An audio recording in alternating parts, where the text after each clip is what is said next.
It's called the resonance halo.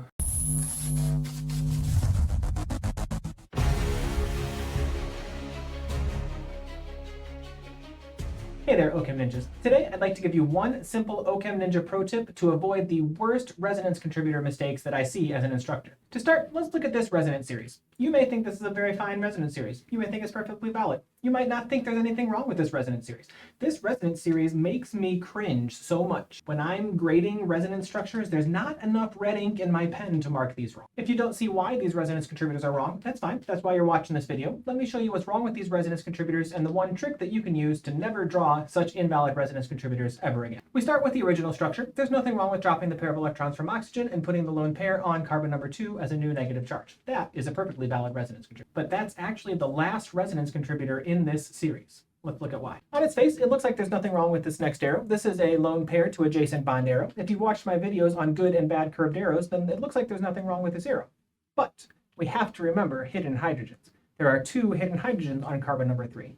We don't have any arrows showing anything happening to those hydrogens, which means there would have to still be 2 hydrogens on carbon number 3 in the next structure, and that makes 5 bonds to carbon. You can't have 5 bonds to carbon. This is an invalid resonance contributor because we've broken the octet rule by making 5 bonds to carbon. From this structure, there's no way to push further out to the right in the resonance series. There's lots of really nice carbons down that road, but there's no way to draw resonance to involve any of them. Similarly, with this last resonance series, this looks like a bond to adjacent bond arrow, which again is a fine curved arrow if it works, but we have to consider, again, hidden hydrogens. There are 2 hidden hydrogens on this carbon. We don't have any arrows showing anything happening to those hydrogens, so those hydrogens would have to still be there in the next structure, again forming 5 bonds to carbon. You still can't have 5 bonds to carbon. And sometimes I'll see students work their way all the way out to the end with an untold number of additional resonance contributors. There were only 2 for this resonance series. So what is this pro tip that's going to save you from destruction in resonance land? It's called the resonance halo. The resonance halo is a bounding fence around all the atoms that are allowed to be involved in resonance. Only the atoms within the resonance halo can be involved in resonance, and every atom outside the resonance halo must not be involved in resonance. We draw the resonance halo by looking for consecutive instances of lone pairs of radicals, pi bonds, or positive charge. These are the 3 corners of the resonance pattern triangle. If you're not familiar with that, I have a separate video on that I'll link to down below. So for this molecule, I see lone pairs and pi bonds. So I'm going to draw the resonance halo around only those atoms that have the lone pairs or the pi bonds. That's this oxygen atom and the 2 carbon atoms.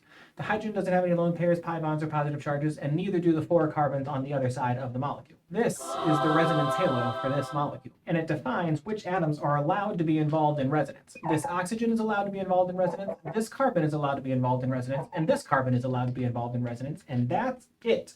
Not this hydrogen and not those 4 carbons. They're not inside the resonance halo. We cannot use those atoms in resonance. So when I go to draw the resonance contributor, I can take this lone pair, I can drop it down onto the pi bond between carbon and oxygen, break the carbon-carbon pi bond, and put those electrons onto carbon number 2. That will form the next resonance contributor. By drawing the next resonance contributor and the resonance hybrid, this shows us that we are done with resonance. We cannot go outside the resonance halo on the right side of the molecule. We can't involve the hydrogen on the left side of the molecule. These 3 atoms are the only ones that are allowed to be involved in resonance. That means we're done.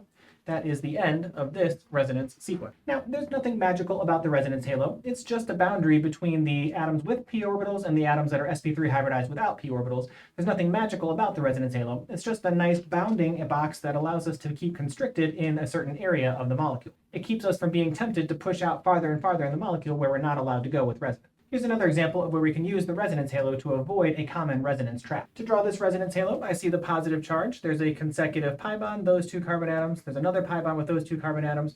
When I get here, though, there's an sp3 hybridized carbon before the next pi bond. These are not consecutive. This pi bond is not consecutive with the rest of them, so I cannot include that last pi bond in the resonance halo. The resonance halo is only going to involve the right side of this molecule. So when I draw the additional resonance contributors for this molecule,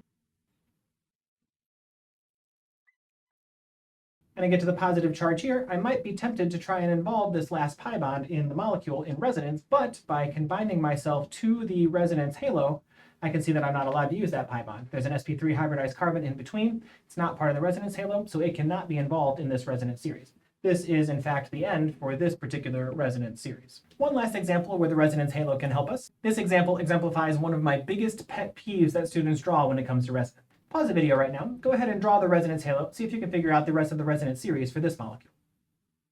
I look for consecutive lone pairs, radicals, pi bonds, or positive charges. I see the lone pairs here on oxygen, And that's it. That is the only thing that annuls either lone pairs, radicals, pi bonds, or positive charges in the molecule. The only thing inside that resonance halo is the oxygen. So there actually are no resonance contributors for this molecule. This molecule is not stabilized by resonance. I can't tell you how many times I see students try and drop this lone pair of electrons down from oxygen to form what they think looks like a very valid resonance contributor. It does look like a very valid resonance contributor. It's just really wrong. There is a hydrogen on this carbon. It is an sp3 hybridized carbon, which means that hydrogen is still there, which means we formed 5 bonds to carbon. Can't draw 5 bonds to carbon. This molecule has no resonance contributors, and the resonance halo can help us see that and avoid this trap. There you have it, the resonance halo. Use the resonance halo to save yourself some precious points on your next exam. Do you have to draw the resonance halo every single time?